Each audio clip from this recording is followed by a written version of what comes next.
The expulsion of the Acadians.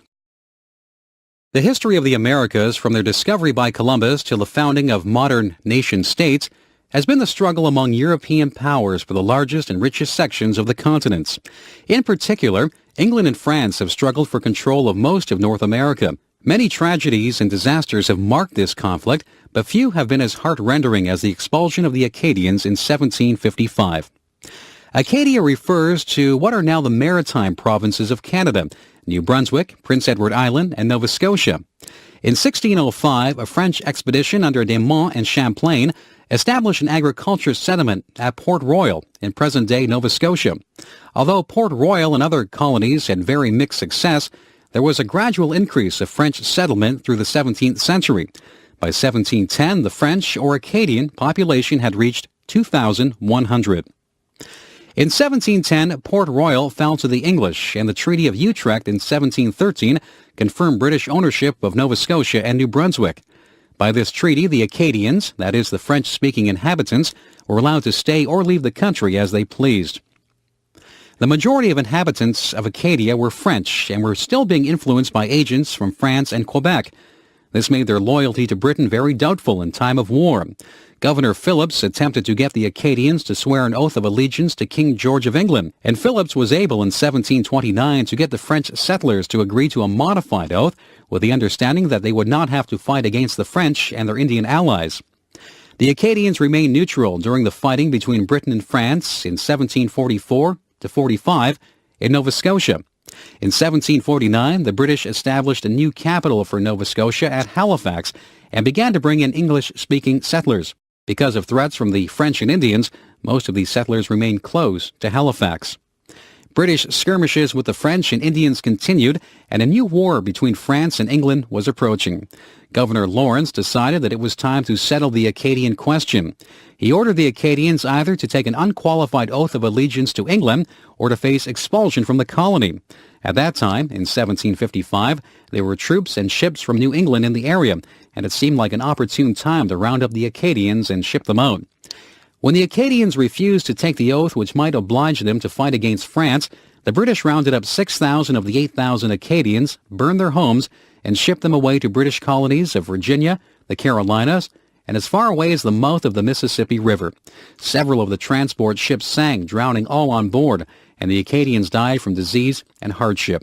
Since the expulsion order did not come from London, it has been suggested that Governor Lawrence had personal reasons for the expulsion. He may have been greedy for the land and possessions confiscated from the Acadians. Others say there was the genuine fear for the English position in North America and that Lawrence was only protecting the interests of the colony. Acadians still live in maritime Canada today. Almost 2,000 fled into the woods and eluded the roundup.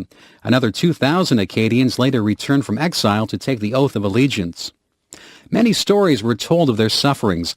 One tale relates how on the very day of his wedding, a bridegroom was seized by the British and transported from the colony. His bride wandered for many years through the American colonies trying to find him. At last, when she was old, she found him on his deathbed. The shock of finding him and his death soon caused her death. This is the story of Henry W. Longfellow's poem, Evangeline. The Florida Everglades.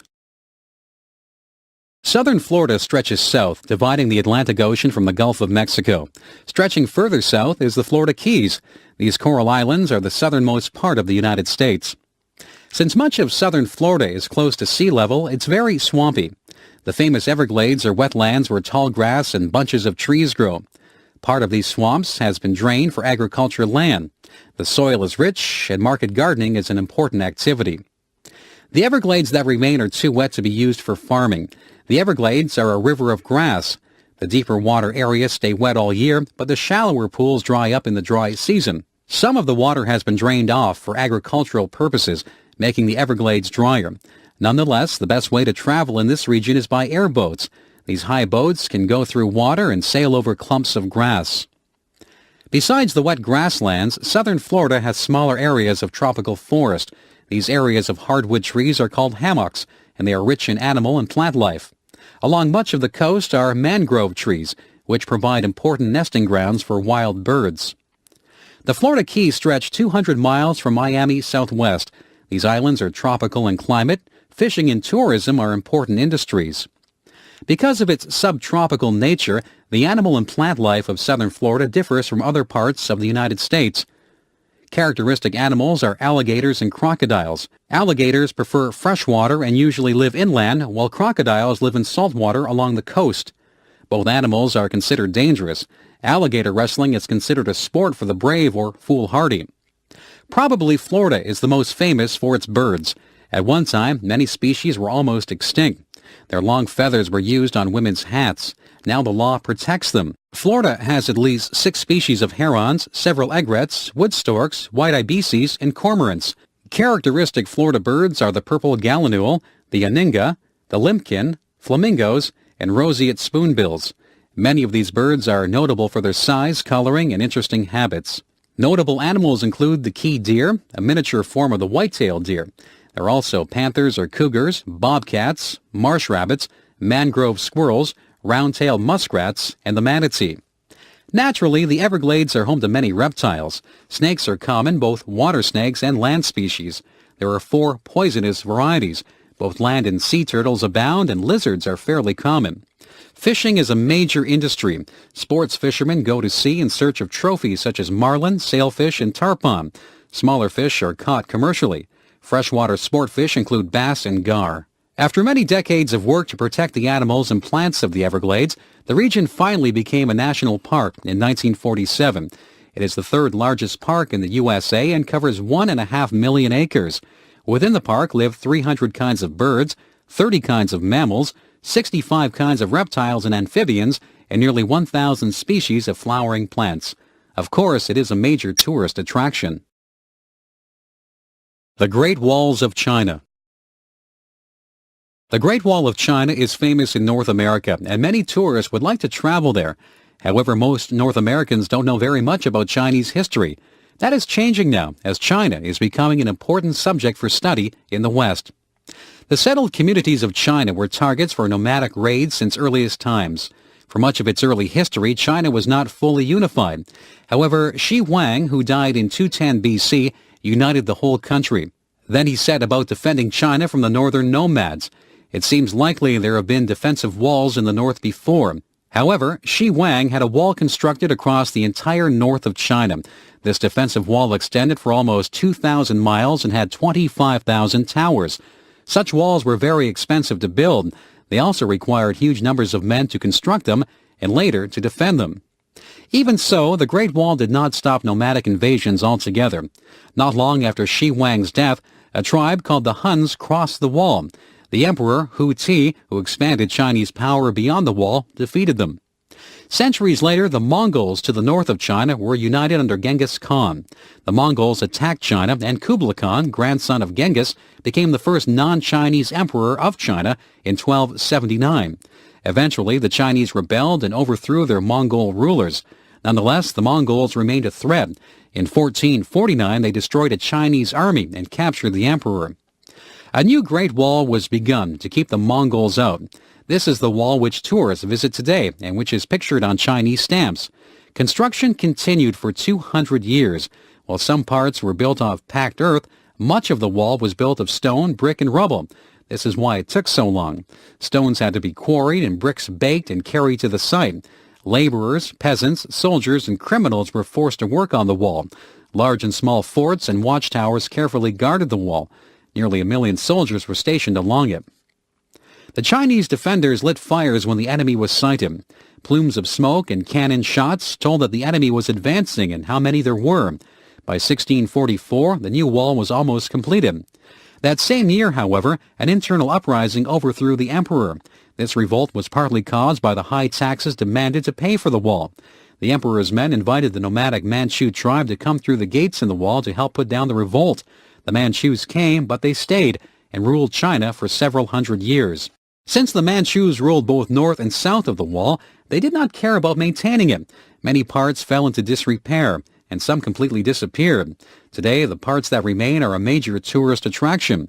The Great Wall of China is one of the wonders of the world, even if it really didn't succeed in its purpose of keeping the northern nomads out of China. The Internet. The first working computers in the 1950s and 1960s were large mainframe machines.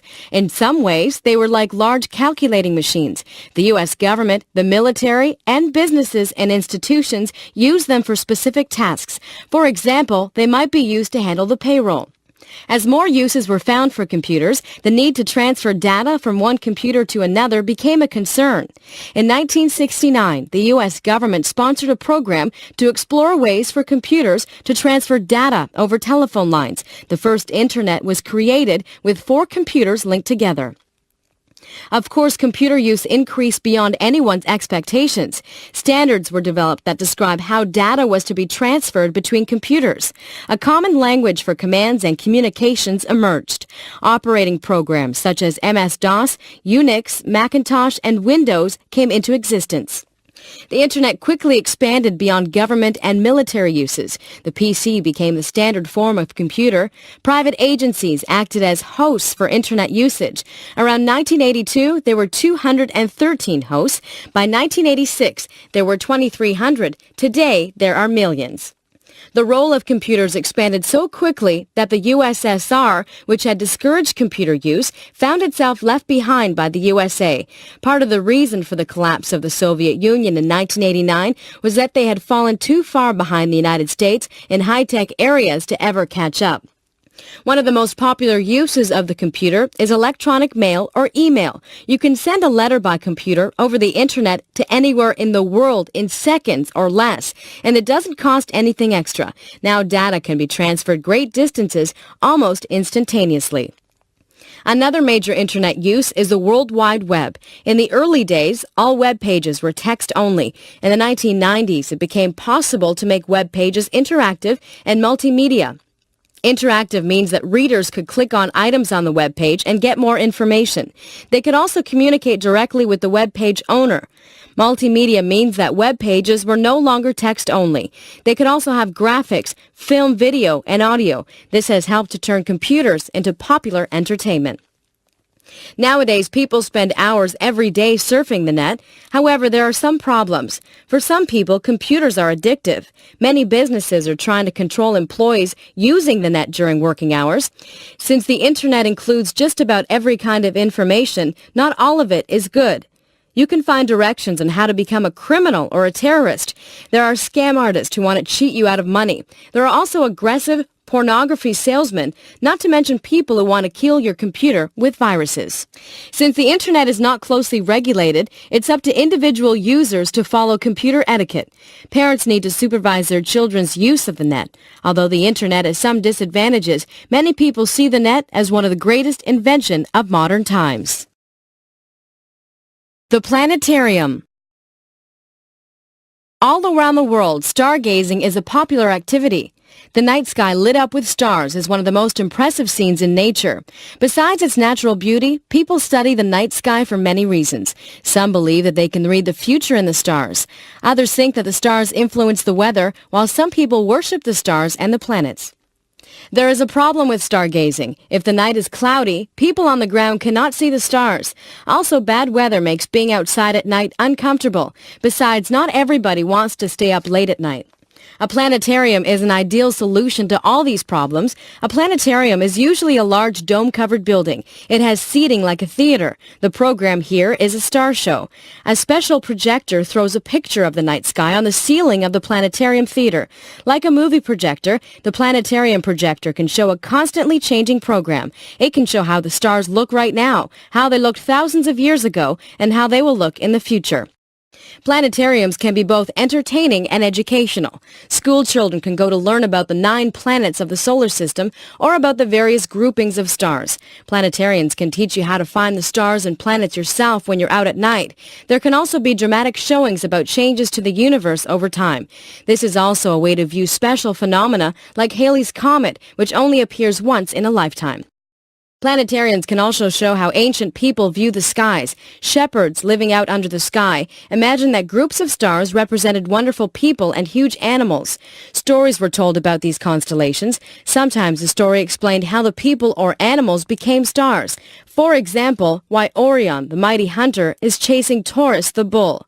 Planetarians can project these figures on their screen. They can also speed up changes in the heavens. It takes about 28 days for the moon to travel through all its phases. Changes in the moon or in the sun can be shown easily. Planetarians can also show the sky the way it appears in another part of the world, or the way it appeared on a famous historical occasion. Special heavenly phenomena, such as a meteor shower, can also be demonstrated. Things that appear only rarely in the real sky can be shown every night. A planetarian is usually concerned to put into special programs to keep its audience coming back. Since the heavens are always moving and changing, there is no shortage of ideas for programmers. Alexander Graham Bell. The Victorian period was a time of many new inventions. Earlier discoveries such as the steam engine, the screw propeller, the power of electricity, and the possibility of sending messages along a wire were now applied to everyday life. Inventors such as Thomas Edison and Nikola Tesla explored new methods for harnessing electric power. Some of the greatest discoveries were made by Alexander Graham Bell. Bell was born in Scotland in 1847. Both his father and grandmother taught speech methods and worked with deaf and dumb children. Alexander was also interested in this work, especially as his mother was almost deaf. Alexander's two brothers died of tuberculosis, and he himself contracted the disease, so his parents decided to leave Scotland for a drier, healthier climate. They moved to Bradford, Ontario, Canada, and lived in a roomy, comfortable house overlooking the Grand River. Today, the Bell Homestead is an historical museum that attracts visitors from all over the world. At that time, Canada did not have a lot of business opportunities, so Alexander found a job teaching speech in Boston, USA, but he returned to Brantford every summer. In Boston, Bell married one of his deaf students. His father-in-law suggested that there were good business opportunities in inventing communication devices. Bell soon developed a method for sending more than one telegraph message at the same time. While working on improving the telegraph, Bell and his assistant Thomas Watson found a way to send the human voice over wires. On August 10, 1876, Bell sent the first telephone message over wires strung between Brantford and Paris, Ontario, 8 miles away. The telephone caused an international sensation, with government leaders asking to have one, but Bell didn't stop there. He worked on the recording properties of wax cylinders and other approaches to flat phonograph records. He also developed the photophone, which later led to the development of the motion picture soundtrack. Bell worked on these inventions at his laboratory in Washington, D.C., but he didn't like the hot, humid summer weather there, so Bell began looking for a new place to spend his summers. He decided to build a summer home in Cape Breton Island, Nova Scotia. The island reminded Bell of his native Scotland. Now he had space during the summer to do experiments outside. He soon began to experiment with flying machines. Bell designed and tested huge kites, hoping to come up with a frame for a flying machine. Along with some enthusiastic friends, Bell also experimented with airplanes. On February 23, 1909, one of these planes flew through the air for half a mile. This was the first airplane flight in the British Empire. The Alexander Graham Bell Museum in Baddeck, Nova Scotia, displays many of these inventions. Bell was also interested in making a faster boat. Since much of a boat stays underwater, the water resistance slows the boat down. Bell thought that if you could raise the boat out of the water, it would go much faster. Working on Cape Breton Island, Bell and his friends developed the hydrofoil, a boat that would skim the surface of the water at high speeds. Hydrofoils are in use in many places today. Every time people use the telephone, listen to a recording, watch a movie or television, or ride on a hydrofoil, they owe a debt to that great inventor, Alexander Graham Bell. The story of Anne Frank. War, persecution, and economic depression affect not only adults but also old people, children, babies, the sick, and the handicapped. Since history is written mostly about politicians, soldiers, intellectuals, and criminals, we don't read very often about how events affect ordinary people. Now and then a special book will shed light on what it was like to live in the midst of terrible events. Such a book is The Diary of Anne Frank. Anne Frank was born in Frankfurt am Main, Germany in 1929. Her father, Otto Frank, was a businessman who moved the family to the Netherlands in 1934. In Amsterdam, Otto started a company selling pectin to make jams and jellies. Later, he began a second company that sold herbs for seasoning meat. Otto Frank had decided to leave Germany because of the policies and personality of the new German Chancellor Adolf Hitler. Hitler had a personal hatred, not only for Jewish people, but also for everything Jewish. He felt that one way to strengthen Germany and solve its problems was to kill or drive out all the Jews. Hitler also felt that other groups such as blacks, gypsies, the handicapped, homosexuals, and the chronically unemployed should be eliminated. Then only strong, healthy, true Germans would be left. Since Hitler had a plan to solve Germany's economic problems, he received a lot of popular support. Very few Germans realized that he was mentally and emotionally unbalanced and would kill anyone who got in his way. The Frank family was Jewish, and they felt that they would be safe in the Netherlands. However, in May 1940, Germany invaded the Netherlands and soon took over the government. In 1941, laws were passed to keep Jews separate from other Dutch citizens. The following year, Dutch Jews began to be shipped to concentration camps in Germany and Poland. Just before this began, Anne Frank, Otto's younger daughter, received a diary for her 13th birthday. Less than a month later, the whole family went into hiding. Otto Frank had made friends with the Dutch people who worked with him in his business operations. Now these friends were ready to help him, even though hiding Jews from the authorities was treated as a serious crime. Behind Otto Frank's business offices, there was another house that was not visible from the street. Here the Franks moved many of their things. Only a few trusted people knew they were living there. The Franks moved into these small rooms on July 6, 1942, and they lived there with another Jewish family, the Van Pels, until the police captured them on August 4, 1944. So for more than 2 years, the two families never went outside. All their food and supplies had to be brought to them. During this period, Anne Frank told her diary all of her thoughts and fears. Like any teenage girl, she hoped that good things would happen to her, that she would become a writer or a movie star. She complained that her parents treated her like a child. She insisted that she was grown up. She also talked about how difficult it was to live in a small area with 7 other people and not to be able to go outside. She wrote about the war and hoped the Netherlands would soon be liberated from the Germans. Anne sometimes envied her older sister Margot, who was so much more mature and who never got into trouble. She and Margot wrote letters to each other to pass the time, and even had a romance with Peter Van Pels, who was 17. Then all their fears came true. All the 8 Jews hiding in the house were arrested and eventually sent to Auschwitz death camp in Poland. Although the war was ending, it did not end soon enough for the Frank family. Only Otto Frank survived the war. One of their helpers, Miep Gies, saved Anne's diary and kept it. After the war, Otto Frank decided to publish it. Since 1947, more than 20 million copies had been sold in 55 languages. Anne's diary shows the terrible cost of hatred, persecution, and war better than any history. Charlotte Church. Many years ago, a German opera impresario was asked why so many of his leading ladies were physically unattractive. He replied, "The ones who look like horses sing like nightingales, and vice versa." Certainly a good voice doesn't always go with an attractive appearance, but in our day of media images, good looks seem very important. Charlotte Church recorded her first album when she was 12 years old. It was called Voice of an Angel. Everyone agreed that the little girl has a very big voice, and they were delighted that Charlotte not only sounded like an angel, she also looked like one. Her sweet schoolgirl appearance and winning smile are part of her success. Charlotte Church was born in Cardiff, Wales, in February 1986. Music and singing are very important in Welsh culture, and all of Charlotte's family were musical. Although Wales is part of Great Britain, the Welsh people are very proud of their own language, history, and heritage. Now that Wales has its own parliament in Cardiff, Welsh culture is promoted even more strongly. Charlotte sings some of her songs in the Welsh language. Charlotte began singing along with the radio as an infant, and by the age of 3, she could sing a number of popular songs. She began singing lessons when she was 9. Charlotte first appeared on television early in 1997. This led to a number of other TV and concert appearances. In 1998, she signed a contract with Sony to record 5 albums. Since Charlotte's first album appeared, she has spent a lot of time doing promotional tours. Since she's a schoolgirl, her 2 tutors travel along with her. Voice of an Angel was recorded in 5 days in Cardiff, Wales. All the songs were ones that Charlotte already knew and liked.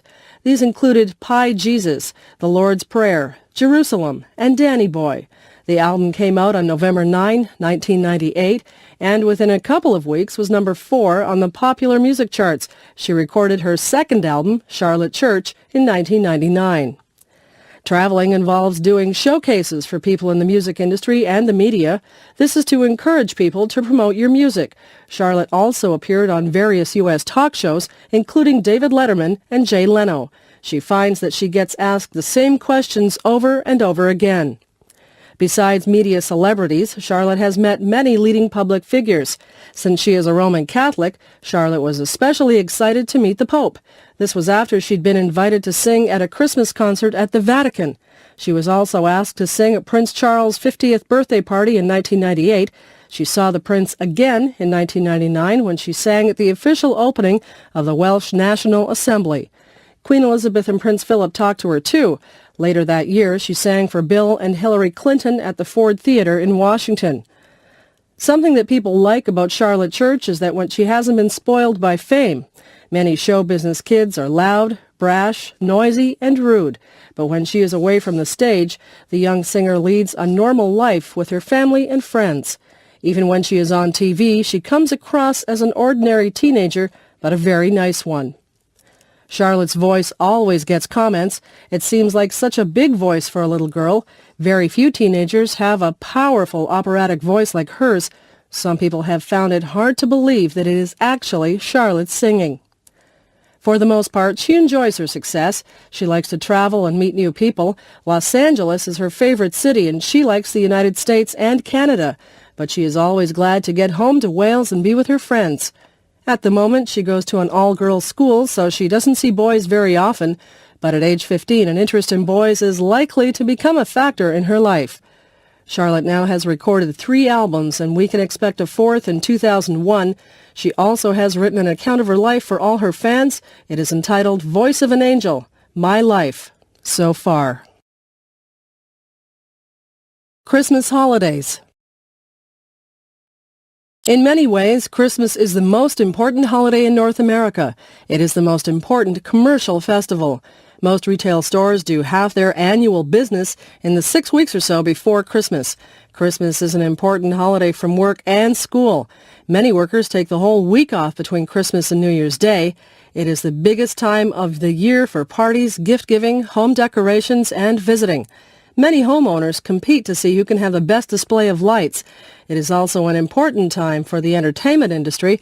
Many Christmas movies, TV shows, recordings, concerts, and plays are produced every year for the Christmas season.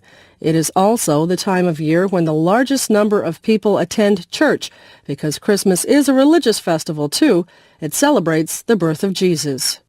How all these different things came together to become Christmas is a long story. Why, for example, is Jesus' birthday celebrated on December 25th? No one knows the exact day that Jesus was born, but Jesus was born during the Roman Empire, and for the Romans, December 25th was a very important day. The Romans had many gods and many religions. 2 religions, both of which had one main god, were the worship of the invincible sun and Mithras. These gods were both honored on December 25th. Because December 25th was just after the shortest day of the year, it was a natural time to worship the sun.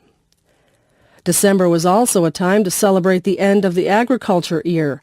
The Romans held one of their main festivals, the Saturnalia, beginning on December 17th. That lasted for a week.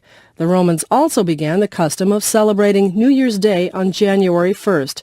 So the last half of December and the beginning of January was a wonderful time for partying and games. The early Christians didn't know what day Jesus was born. At first they celebrated his birthday on January 6th. However, as most people in the Roman Empire were becoming Christians, it was decided to move the date to December 25th.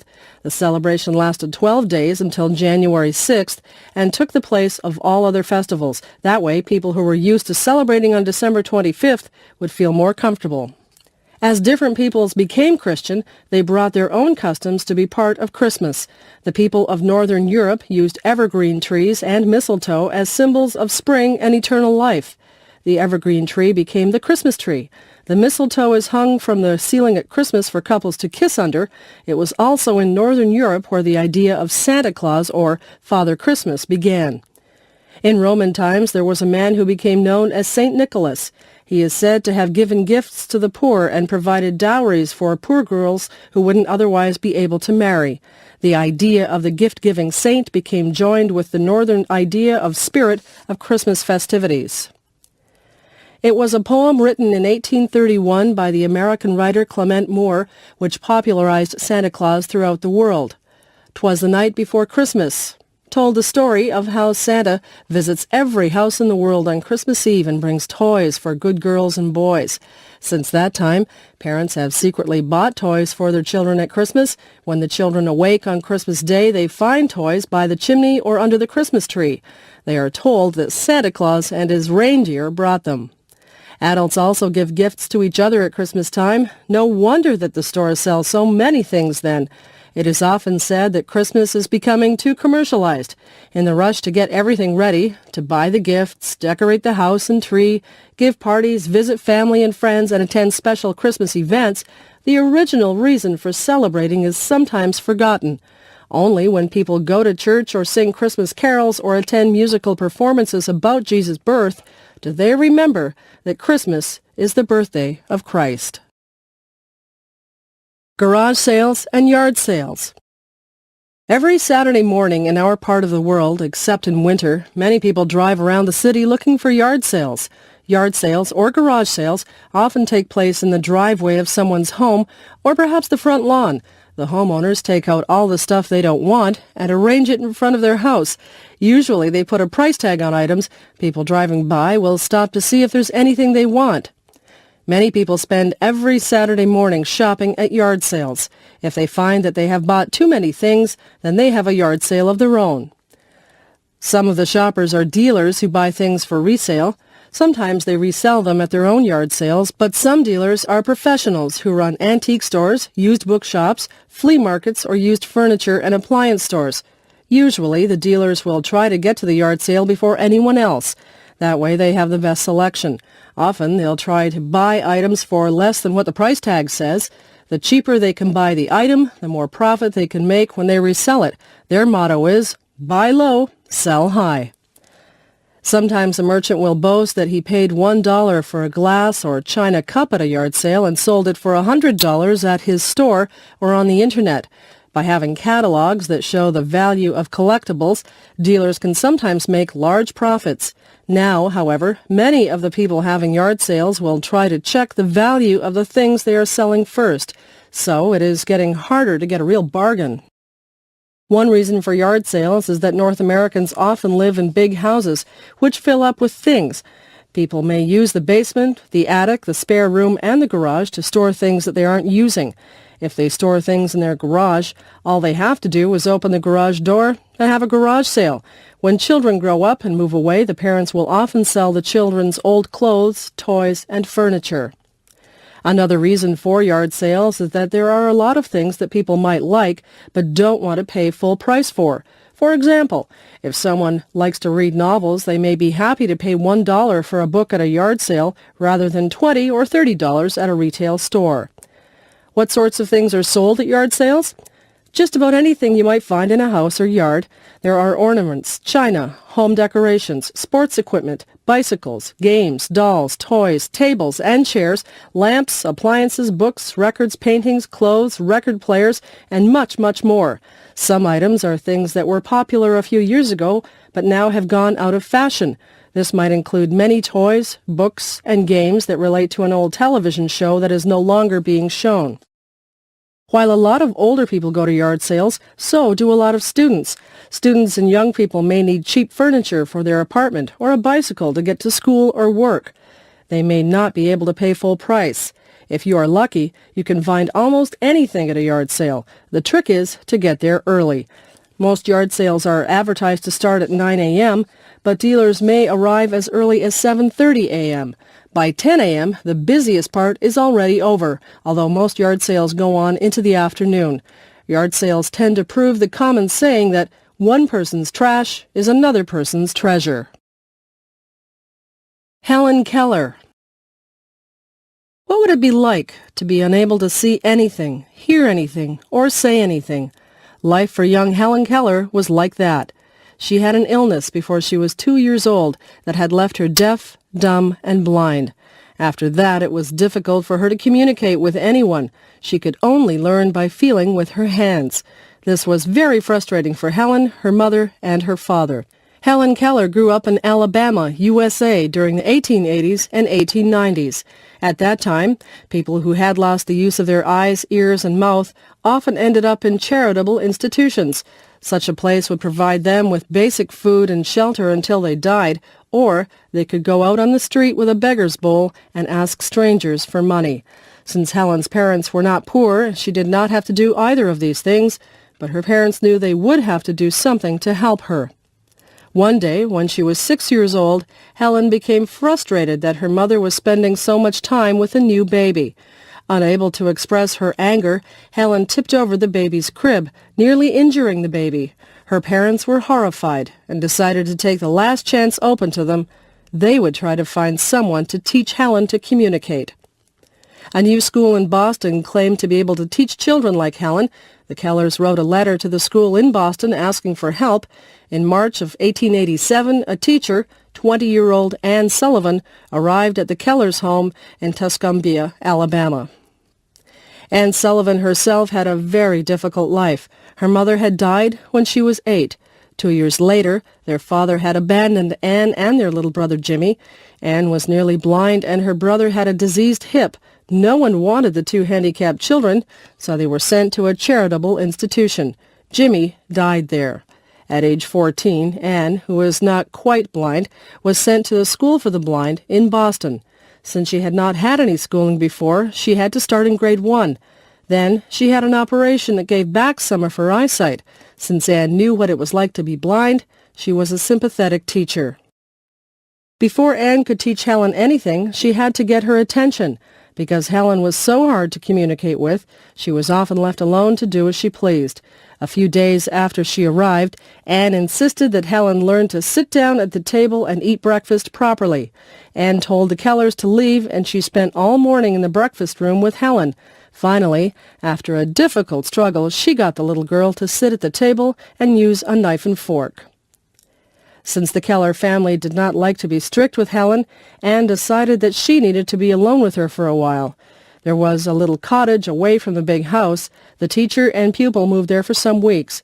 It was here that Anne taught Helen the manual alphabet. This was a system of sign language. But since Helen couldn't see, Anne had to make the signs in her hands so she could feel them. For a long time, Helen had no idea what the words she was learning meant. She learned words like box and cat, but hadn't learned that they referred to those objects.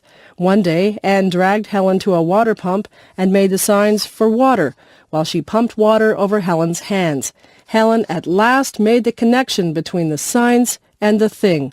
Water was that cool, wet liquid stuff. Once Helen realized that the manual alphabet could be used to name things, she ran around naming everything. Before too long, she began to make sentences using the manual alphabet. She also learned to read and write using the square hand alphabet, which was made up of raised square letters. Before long, she was also using Braille and beginning to read books. Helen eventually learned to speak a little, although this was hard for her because she couldn't hear herself. She went on to school and then to Radcliffe College. She wrote articles and books, gave lectures, and worked tirelessly to help the blind. The little girl who couldn't communicate with anyone became, in time, a wonderful communicator. Trial by jury. If you are a citizen of Canada or the United States, it is very likely that you will be summoned at some time for jury duty. A letter will come in the mail telling you to report to a certain place at a given time. There are legal penalties for not attending because jury duty is considered every citizen's responsibility. Often, a large number of people, perhaps several hundred, will be summoned at one time. When you arrive, you will join a lineup of others who are registering for duty. Eventually, you will get to a table and talk to an official. If you have a special reason for not being a juror, such as ill health, you may be excused at this point. Those not immediately exempted will become a part of a jury panel. Out of this panel, a number of juries of 12 people will be chosen. These will decide a variety of criminal cases over the next few weeks. What follows is the experience of one woman in a jury pool. She went ahead with others into a large courtroom where they spent the whole day. At the front of the courtroom were the judge and the lawyers for the prosecution and for the defense. One of the lawyers explained what the case was going to be about. The names of the jury panel were in a box at the front. When someone's name was called, they went up to the front of the courtroom. The person called up would then have a chance to explain why they couldn't serve as a juror if there was some reason preventing them. For example, one woman was dismissed because she knew the accused. The first jury to be chosen was for a burglary case. A panel member went forward and faced the accused. Then the lawyers in the trial decided whether the juror was satisfactory to them. At lunchtime, the panel was dismissed for an hour. The second jury was to try someone on a charge of murder. Usually, the panel was told approximately how long the trial might be. Since jurors are not usually paid, many would like to avoid being involved in a long trial. The woman was called forward and had to look the man accused of murder in the eye. This made her quite nervous. Judging by her expression, the two lawyers would decide whether they wanted her on the jury or not. The defense lawyer would try to choose someone who seemed sympathetic to the man accused. The prosecutor would prefer someone who was not sympathetic. The woman excused herself by saying she had a very young child to look after and no relatives to help. She was allowed to go home at the end of the day. Some people wonder whether it is fair for lawyers to dismiss jurors who may not be sympathetic in their cases. For example, defense lawyers may try to choose young people if they think these will be less severe to their clients. In the case above, the lawyers seem to prefer women to men. This means that a lot of people are dismissed from being jurors without a good reason. One principle of the jury system, however, is to protect the rights of the accused particularly well. One might say that the jury system is biased in favor of the defendant. This is why defense lawyers have an opportunity to dismiss people who they think will not be favorable to their clients. Furthermore, having 12 jurors gives the defense a good opportunity for a successful defense. If the defense attorney can raise a reasonable doubt about the guilt of his client in even one juror, then the accused has a chance of being released. This happened in the O.J. Simpson murder trial. There, even though there was strong evidence that Simpson committed the crime, the defense was able to insinuate some doubts among the jurors. Moreover, the defense lawyers may be able to appeal to the emotions of the jurors, particularly if they can think of a way to gain sympathy for their client. For this reason, defense lawyers are more likely to choose trial by jury over trial by judge alone. A judge is less likely to be swayed by emotion than a jury, and a defense attorney may also prefer a criminal trial to a civil suit. In the latter case, the client does not have to be proven guilty beyond a reasonable doubt, but will be found liable if the preponderance of evidence is against him or her. This is why O.J. Simpson was acquitted on criminal charges, but then found liable for damages in a civil suit. A favorite place. It is good to have a favorite place where you can go to be alone and relax. Sometimes this spot is your own room or a quiet part of the house. Sometimes it is somewhere outdoors, away from people and busy streets. Or you may feel most comfortable in a shopping mall or a downtown park. Our favorite place is especially nice to go at times of stress. When work gets too hectic or we have trouble with other people, then our favorite place is a refuge from these difficulties. My special spot is very close to where I work. It is on a busy university campus. At one end of the university, hidden among several buildings, there is a pond. This pond is surrounded by large rocks, which rise up like a small cliff on one side. Shooting out of these rocks are water pipes, which create a small waterfall. The water is drawn up from the bottom of the pond and drops back into the middle. This keeps the water from becoming stagnant. On the other side of the pond, there is a grassy shore and a flat stone patio. Here, in the summer, people can sit out and have meals. Yet very few people come here to sit, perhaps because they are very busy with their work. There is something very calm and pleasant about trees and grass and shade, about birds singing and water rippling, and flowers blooming all around. Green is a relaxing color for the eyes. Still water suggests peace. Running water seems full of life. There's a large weeping willow tree on the grassy side of the pond. Its branches touch the water and shade much of the pond. Rushes grow in the shallow water. The pond is only about 3 feet deep. In the summer, there are beautiful water lilies in bloom over much of the pond. Sometimes I have counted over 30 blooms, and some flowers are over 5 inches wide. Goldfish and minnows are the pond's chief inhabitants. But there are also crayfish and other animals. At different times there have been a turtle, a water snake, and a family of ducks. Behind the pond is a large glassy wall which reflects the entire scene. One can also go inside and view the pond, even on rainy or snowy days. There are several gardens close to the pond. One of the gardeners told me that he could turn the waterfall off and on. Usually on the weekends it is turned off, but if there is a special event, the waterfall is left on.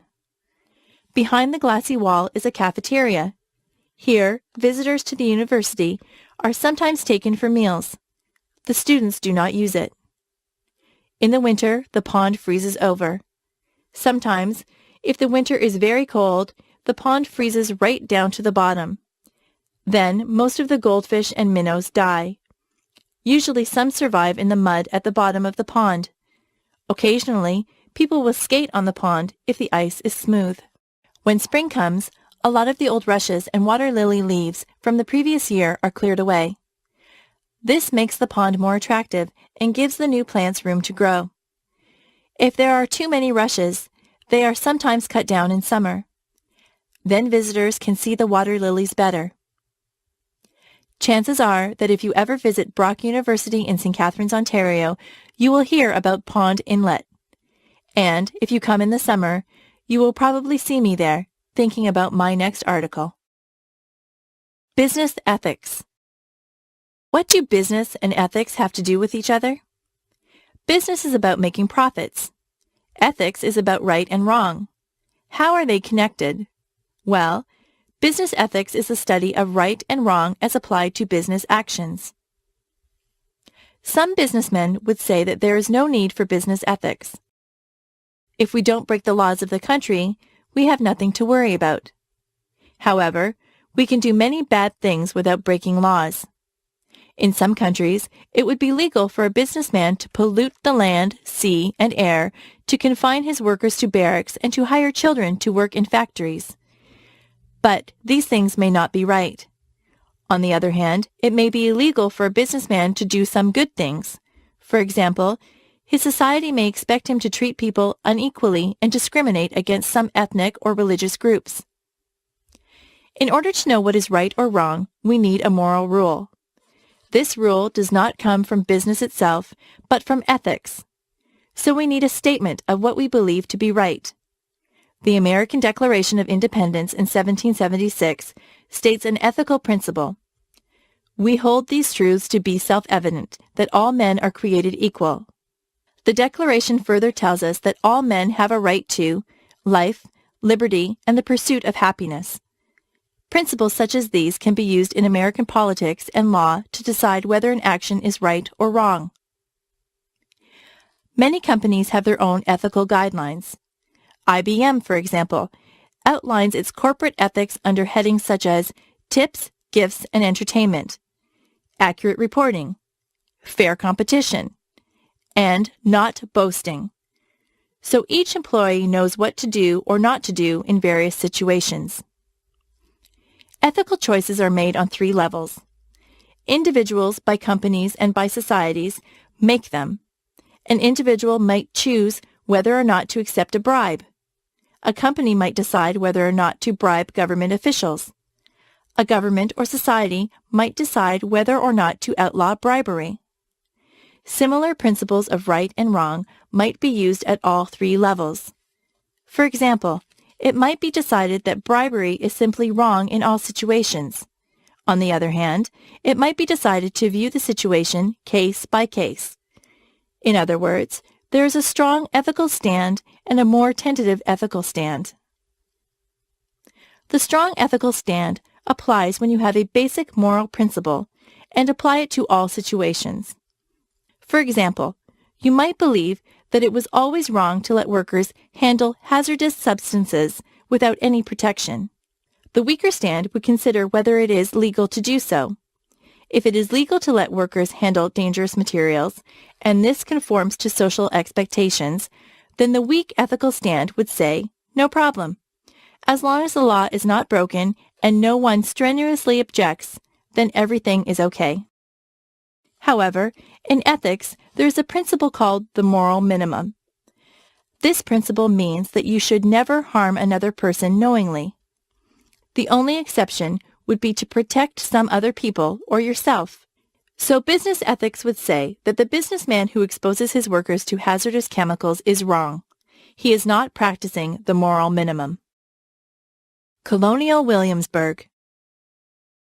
Travelers in the desert or the jungle sometimes see the remains of old cities. These cities were once large and prosperous, but something has changed. Perhaps the climate got drier or wetter. Perhaps the trade routes, which had brought merchants to the city, now went elsewhere. Perhaps enemies destroyed them. Or perhaps disease or famine drove the people away.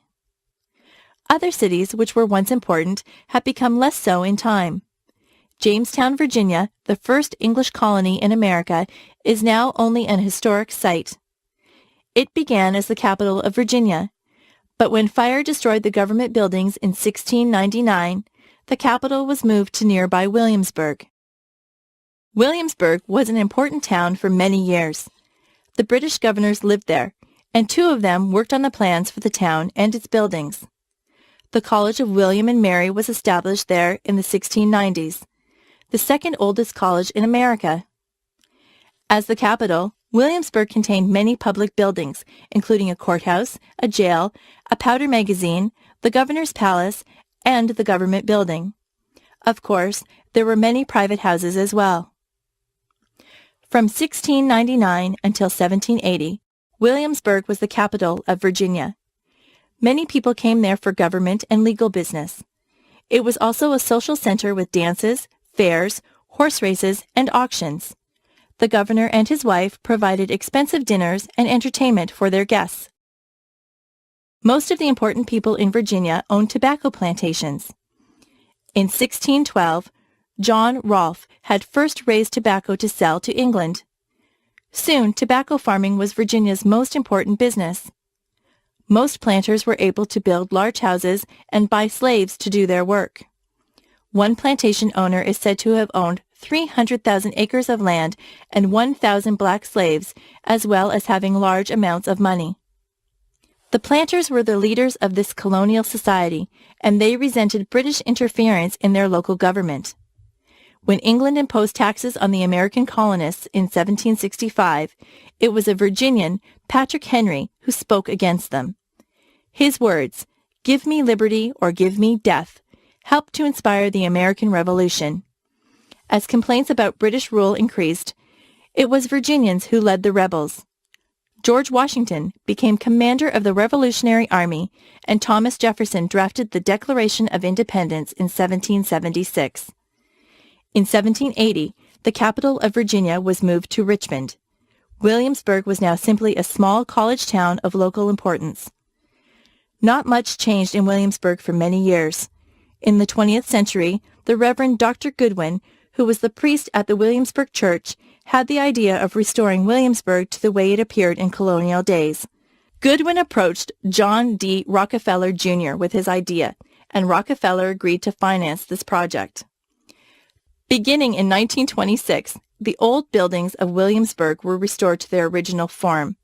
First were the college buildings, then the Raleigh Tavern, the government building, the governor's palace, and so on. Buildings that had been destroyed over time were reconstructed from plans and descriptions. Soon the restored buildings were open to the public. Guides, dressed in 18th century costumes, show visitors through the buildings and gardens. Visitors can also travel to nearby tobacco plantations. Now, tourists who pay admission to visit this wonderful historic town finance much of the work of restoration and conservation.